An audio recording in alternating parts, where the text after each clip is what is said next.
जी 750 साल हमने तकरीबन हुकूमत की, तो हमने कौन सा मंदिर किसी का उखाड़ के फेंक दिया या हमने किसी की मस्जिद या मंदिर को नुकसान पहुंचाया है? तो ये तो हम लोगों को मुसलमान को बांट रहा है हिंदू। 30 साल से हमने दिलो जान से नवाब साहब को लड़ाया, ठीक है। मगर कुछ पाया ना संभल के अंदर। कैबिनेट मंत्री भी बने हो, मगर कोई सवाल पैदा ही ना हुआ उन्हें जिता के। अच्छा। लखनऊ से घर से लखनऊ यही करते रहे वो पूरे। जब भी जिता में उन्हें यही काम संभल में हुआ है, लेकिन इकबाल साहब का विकास हुआ है सिर्फ। अच्छा। उन्होंने अपनी सीजन फैक्ट्री लगाई, कोल्ड स्टोर लगाया, तमाम जगह पे कब्जा करा। देखिए, कारोबार एक अलग चीज़ है, राजनीति अलग चीज़ है। ऐसे तो शकील साहब के भी कारोबार चल रहा है, मीट प्लांट वगैरह तो उनका भी चल रहा है, तो इसमें कोई हर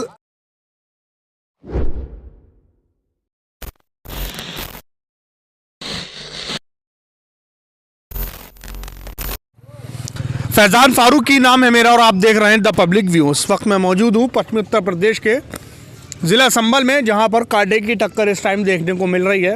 और मैं इस टाइम मौजूद हूँ लाल की कब्रिस्तान में। अब आप सोच रहे होंगे मैं अचानक सड़कों से कब्रिस्तान में क्यों आया।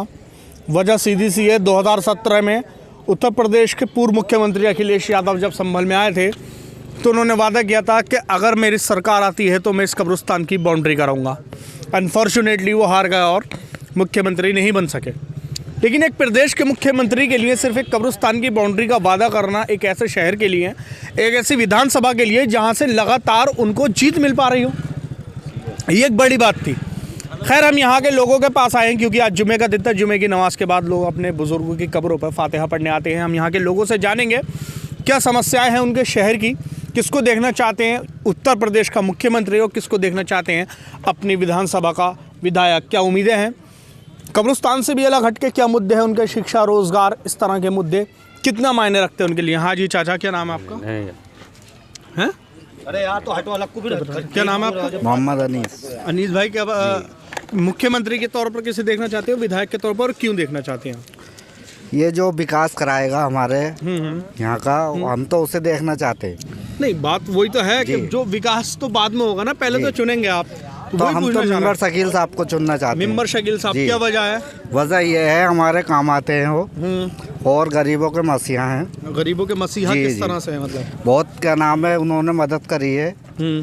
क्या मदद? मतलब पैसे वैसे ये नहीं, क्या नाम है, लॉकडाउन में बहुत क्या नाम है काम आए लोगों के, तो अब जो है पब्लिक सब उन्हें चुनना चाहती है। अच्छा, लॉकडाउन में तो जो विधायक जी हैं उनके घर से भी राशन बटा, जो जिला अध्यक्ष थे पूर्व, नहीं, 1-1 किलो की थैली लेकर आए ना उनके घर से। अच्छा, 1-1 किलो बांटा है उन्होंने। हाँ। यहाँ पे जो 20-20, 25-25 किलो के नाम है सबको दिया है, घर घर जाकर। हाँ।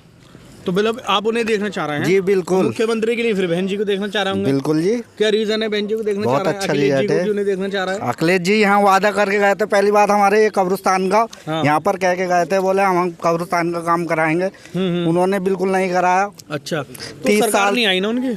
सरकार नहीं आई तो वादे करके क्यों गए थे यहाँ पब्लिक में? हाँ, ठीक है ना। हाँ जी, बड़े भाई, क्या नाम है आपका? मोहम्मद मोहसिन। मोहसिन भाई, आप किसे देखना चाह रहे हैं और क्यों देखना चाह रहे हैं? हम अपने विधायक हाजी शकील साहब को देखना चाह रहे हैं। विधायक जो है हाजी शकील साहब, क्यों अब तक जो विधायक है उनसे उनका विकास ऐसा है, आज तक ना तो किसी चेयरमैन ने करा पाया है और न किसी विधायक ने करा पाया है। अच्छा, इंशाल्लाह हमें पूरी उम्मीद है हाजी साहब पर कि हमारे वादों को पूरा करेंगे और अपने उस पर खरे उतरेंगे वो अपने वादों पर। लेकिन सपा की तरफ जाते हुए दिखाई दे रहा है, मतलब ऐसा क्यों आंकड़ा? यहाँ तो कोई नहीं है इंशाल्लाह, यहाँ तो सब बीएसपी पार्टी के हैं। बीएसपी पार्टी के लोग हैं? जी इंशाल्लाह। मतलब बीएसपी ही क्यों चुनी आपने? मतलब अब कोई ऐसा कहना में सुनने में आ रहा था कि बीएसपी ज्यादा एक्टिव नहीं है इस टाइम।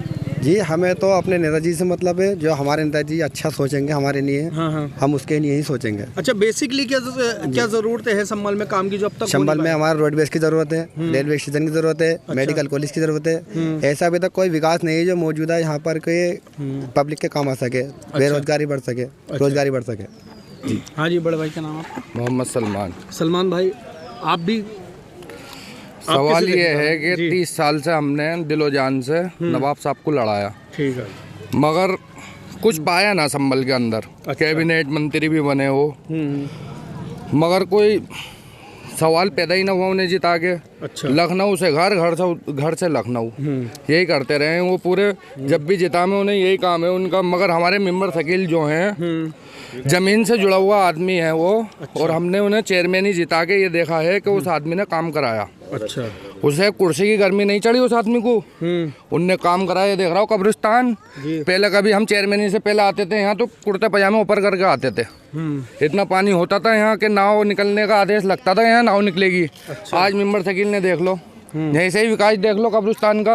अच्छा, क्या करा उन्होंने नवाब साहब ने। तो हम यही चाहते हैं कि मेंबर साहब को ही जिताएंगे, उनका हम काम देखा हुए हैं और गरीब आदमी उनके साथ है। अच्छा, समझे। मतलब फिर भी आपने कहा कि विधायक जी कोई काम नहीं कराते, लेकिन फिर भी लगातार 6 बार से जीतते आ रहे हैं, तो कोई ना कोई तो रीजन रहा होगा जी। कि अब की बार हो जा, अब की बार हो जा, समझ में ही नहीं आई। अब का हम अपना कैंडिडेट बदलना चाहते हैं। अच्छा, और हमें उम्मीद है पूरी मेंबर शकील से कि इन्होंने काम कराया है और ये काम कराएंगे। अच्छा। समझे। संभल में नेता का कोई विकास नहीं है। अच्छा। जनता का विकास है। ये जितने भी शोरूम देख रहे हो आप कपड़े के, या जितनी भी तरक्की देख रहे हो, ये सब जनता की है, नेता का कोई विकास नहीं है। अच्छा। तुम आज रोडवेज पे चले जाओ, रोडवेज आज भी तुम्हें और शहरों के मुकाबले पे देख लो कितना फटीचर है रोडवेज। ये काम पब्लिक का नहीं है, ये काम है नेता का। यानी कि प्राइवेट सेक्टर ने आज तक तरक्की की है संभल में? बिल्कुल, नेता का कोई नहीं है तरक्की। बताइए क्या तरक्की है। जहाँ सवाल लंगड़ा अस्पताल दिया, लंगड़ी सड़कें दी, समझे। आज देखने को मिली है आरसीसी के रोड मेंबर शकील के दौर में। हमें कभी देखने को ना मिला। हमने 30 साल नवाब साहब को लड़ाया। लेकिन कहा ऐसा जा रहा है कि समाजवादी की सरकार में ही सड़कों का जाल बिछा है और समाजवादी की सरकार में ही सड़कें डली हैं। विकास कार्य बहुत सारे समाजवादी की सरकार में हुए हैं। मतलब समाजवादी की सरकार में तो फिर ये चेयरमैन साहब क्यों ले आया सिविल लाइन खोदता हुआ वहाँ को। चौरा की तरफ को पानी निकाल दिया। ये चेयरमैन शकील नहीं तो करा। पूरा बोर्डों का मुद्दा सराय तरीन का कब्रिस्तान के ऊपर था। अच्छा, एक तरीके से वोट बैंक बना लिया था कब्रिस्तान का नेताओं ने, मगर काम किसने करा? मेंबर शकील ने। क्या मेंबर शकील की सरकार थी क्या बीजेपी की? मगर काम कराने वाला आदमी था, ग्राइंडर निकाल के लाया वो आदमी। ठीक है। हाँ जी चाचा, क्या नाम है आपका? जी, मेरा नाम फ़ख्र आलम है जी। और मैं जनता से ये अपील करना चाहूँगा कि वोट के अधिकार की अहमियत को समझें और वोट हमारा अधिकार है। वोट के ज़रिए ही आप जो है अपना कैंडिडेट चुन सकते हैं जो आपके लिए विकास का काम कर सकता हो। और मैं समझता हूँ संभल की जनता इस वक्त बहुत ज़्यादा जागरूक है, अवेयर है और वो विकास के नाम पर वोट करेगी। तो वो वोट किसे होगा? 30 साल में संभल का मैं समझता हूँ कोई विकास नहीं हुआ है। अच्छा, जो कि बुनियादी ज़रूरती चीज़ें हैं, जी, जो बेसिकली चीज़ें हैं, कम से कम एजुकेशन सेक्टर में अगर हम देखें तो कोई ख़ास विकास नहीं है। अच्छा, जैसे कि संभल जो है एक ऐतिहासिक शहर है, जी। यहाँ यूनिवर्सिटी होनी चाहिए थी, लेकिन ना तो कोई यूनिवर्सिटी है, मेडिकल कॉलेज नहीं है जी, और यातायात की ट्रांसपोर्टेशन की कोई सुविधा नहीं है। अच्छा, आप देख सकते हैं कि यहाँ रोडवेज़ का क्या हाल है। जी, बिल्कुल। तो इसलिए जनता, मैं उम्मीद करता हूँ कि जनता खुद विकास के नाम पर जो है अपना कैंडिडेट को चुनेगी। और विकास किसने किया है ये सबको पता है। अगर आप सरायतरीन के विकास को देखें, इवन संभल के विकास को भी देखें, तो मैं समझता हूँ सड़कों को लेकर के और हर चीज़ को लेकर के काफ़ी कुछ जो है जी काम किया है लोगों ने। अब फिर किसकी तरफ जो है आपका रुझान है? मतलब क्या लगता है आपको? देखिए, मैं तो सिर्फ ये कहना चाहूँगा कि जो आपके संभल का विकास कर सके, जो आपके संभल की तरक्की कर सके, आपके यहाँ पर एजुकेशन को जो है प्रमोट कर सके और आपको जो है सुविधाएं दिला सके, आप उसको चुनिए। और संभल की जनता इस बार उसको चुनेगी जो ज़मीनी मेहनत कर रहा है, जो लोगों के दरमियान मौजूद है। जिस तरह से हर दुख दर्द में लोगों की जो है परेशानियों को समझते हैं और उनको जो है उनकी समस्याओं को सुलझाने की कोशिश करते हैं। आपका बोलने का अंदाज़ माशाल्लाह बड़ा पसंद आया मुझे। तो एक बात बताइए कि ये जो एजुकेशन वाला मामला है, ये 5 साल क्यों दबा रहता है? आखिरी 4 साढ़े 4 साल, आखिरी के 6 महीनों में मामला उजागर होता है कि संभल वालों को एजुकेशन चाहिए, बाकी 4.5 साल भी तो पढ़ने के लिए होते हैं, तो उनमें भी तो ये मुद्दा उठाया जा सकता है। ये सवाल तो मैं समझता हूँ उनसे करना चाहिए जो 5 साल के बाद। पब्लिक से सवाल ये है, देखिए एजुकेशन के लिए सबसे बड़ी चीज़ है जगह का मुतय्यन होना, ठीक है। मौलाना आज़ाद नेशनल उर्दू यूनिवर्सिटी के लिए 50 बीघा, इवन 50 बीघा ज़मीन अलॉट की गई। अच्छा, जिन साहब के ज़रिए भी की गई जी। तो वो इस चीज़ का इंतज़ार था कि जब इलेक्शन आएगा तो हम इसका उठाएंगे। जब ज़मीन अलॉट हो गई जी, वही तो मैं उसको कहता हूँ। उसको उसको मान्यता दिलाने के लिए, उसको उस पर काम करने के लिए ये किसका काम था? नेताओं का काम। जी। अब नेताओं को तो इसके बारे में जागरूक होना चाहिए कि हमारे पास जगहें भी है, सब कुछ है, फिर क्यों नहीं उन्होंने इस काम को किया? अच्छा। पब्लिक तो अपना वोट देने का वक्त जो है सोचेगी कि आपने हमारे लिए क्या किया। जी। पब्लिक इस वक्त हिसाब लेगी, 30 साल का हिसाब लेगी और आने वाले 5 साल में कारगुजारी बताएंगे फिर के 5 साल में क्या काम किया। मेरा नाम सैफ़ी है। अच्छा। जी।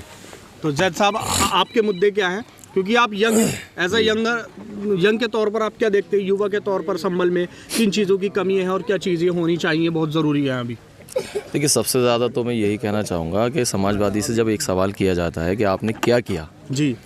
तो वो लोग हमें गलियाँ गिनाते हैं। तो गलियाँ जो है कोई एमएलए का या विधायक का काम तो है नहीं जी। जो हम लोग गलियाँ देखें। ये तो चेयरमैन के लिए ही बहुत है। अच्छा। तो उन लोगों ने गलियाँ बनाने का काम किया है, हमें सिर्फ कीचड़ में चलवाने का काम किया है। तो हम लोग जो चाहते हैं, जो युवा यहाँ के चाहते हैं कि संभल के लिए एक विकास कायम हो जिसमें यूनिवर्सिटी लाई जाए, डिग्री कॉलेज, लॉ कॉलेज लाया जाए, और जब कोई मरीज होता है उसको दिल्ली ले आने की आवश्यकता ना हो। हमारे यहाँ संभल में ऐसा कोई हॉस्पिटल हो। अच्छा जैद भाई, बात यह है कि जब बात आती है तो चेयरमैन साहब ने क्या है, लेकिन चेयरमैन के बाद अगर मामला एमएलए का आता है तो दायरा बढ़ जाता है। यानी कि चेयरमैन सिर्फ सिटी के लिए काम करता है और एमएलए जो है उसका हिस्से में गांव में आ जाते हैं। लगभग 102 गांव जो है वो 102 या 3 गांव संभल की विधानसभा में है। तो जब मैं गाँव में सर्वे जैसे कर रहा हूँ तो उसमें कुछ गाँवों में पॉजिटिव भी मिला समाजवादी के देखने को कि हाँ साहब हमारे यहाँ गाँवों में काम हुआ है। तो शहरों का विकास तो गाँवों पर निर्भर करता है ना। तो क्या आपको लगता है कि समाजवादी पार्टी कहीं ना कहीं गाँवों से बढ़त हासिल करती है? तो शहरों से तो ठीक है, चेयरमैन साहब ने अच्छा काम करा है ये कह देंगे लोग, लेकिन गाँवों में कैसे बढ़त हासिल की जाएगी? देखिए, गाँवों में से हमेशा बीएसपी जीतती हुई आई है। जहाँ भी हमें हार का सामना हुआ है वो शहरों से हुआ है, और इंशाल्लाह हमने अब किसी शहर से बहुत मजबूती से काम किया है, लोगों के साथ प्यार बांटा है, प्यार मिला है और मिल रहा है। इंशाल्लाह अब से हम अपनी सरकार बना रहे हैं और हाजी शकील साहब विधायक आ रहे हैं। इंशाल्लाह फिर विकास आप लोग खुद ही देखेंगे इन 5 सालों में। जब हमें 5 साल मिलेंगे तो वो विकास ऐसा होगा इंशाल्लाह जो हमने यूनिवर्सिटी का दावा किया है, कॉलेज डिग्री कॉलेज का हमने दावा किया है, इंशाल्लाह उसे लाने का काम मेंबर शकील करेंगे। अच्छा, एक मुस्लिम नेता है असदुद्दीन ओवैसी साहब, उनका कहना ये है कि सपा हो या बसपा हो या कांग्रेस हो, वो मुसलमानों का वोट तो लेते हैं, मुसलमानों के मुद्दे पर बात नहीं करते। उनका मानना यह है कि हम एएमआईएम पार्टी ऐसी है जो मुसलमानों के मुद्दों को बात करती है, मुसलमानों को लेकर के बात करती है, मुसलमानों की क़यादतदारी की बात करती है। आप इससे कितना इत्तेफाक रखते हैं कि असदुद्दीन ओवैसी कुछ कर सकते हैं उत्तर प्रदेश के, हिंदुस्तान के मुसलमानों? देखिए, मुसलमानों का एक बड़ा मुद्दा हिंदू मुस्लिम का ये रहा है। 750 साल हमने तकरीबन हुकूमत की, तो हमने कौन सा मंदिर किसी का उखाड़ के फेंक दिया या हमने किसी की मस्जिद या मंदिर को नुकसान पहुंचाया है? तो ये तो हम लोगों को मुसलमान को बांट रहा है, हिंदू को बांट रहा है, आपस में लड़ाने का काम कर रहा है। हमें इस पे गौर और तवज्जो करनी चाहिए और आपस में ना तो कोई नाइत्तफाकी करनी चाहिए और ना आपस में झगड़ा करना चाहिए। और रही बात मुसलमानों के हिस्सेदारी की, तो हम हिस्सेदारी रहे हैं।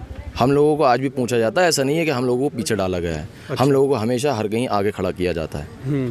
तो हम लोग इंशाल्लाह विकास के मुद्दों पे ही काम कर रहे हैं। इंशाल्लाह अब किसे संभल के विधायक हाजी शकील साहब होंगे जो कि बहुत प्यार और मोहब्बत के साथ आ रहे हैं। हाँ जी, मैं इनसे बात कर रहा था, पीछे से आवाज़ आई थी आपकी। वो किसी ने काम नहीं करा। मेंबर साहब ने सड़क बनवाई, नवाब साहब ने कितने फेरे किया, वादा करेगा रमजानों में अब तक नमाज तक की नमाना पड़े। अच्छा, काम सड़क का किन्ने करवाया यहाँ पर मेंबर शकील साहब ने, बस यही बहुत है।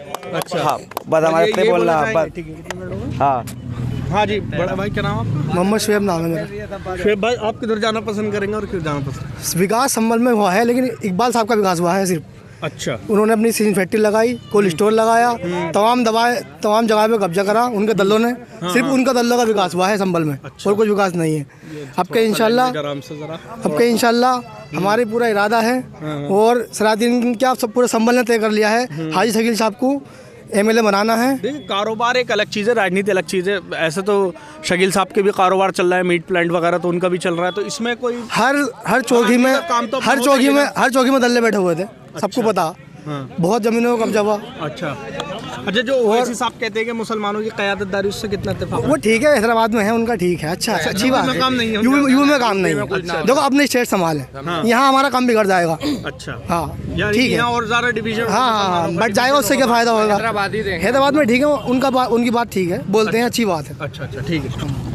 हाँ जी, तो ये संभल का लाल की कब्रिस्तान था। यहाँ पर लोगों का गुस्सा वही है कि इस कब्रिस्तान की या फिर संभल की जो है 30 साल से ज़्यादा कोई ख़ास विकास नहीं हो पाया है।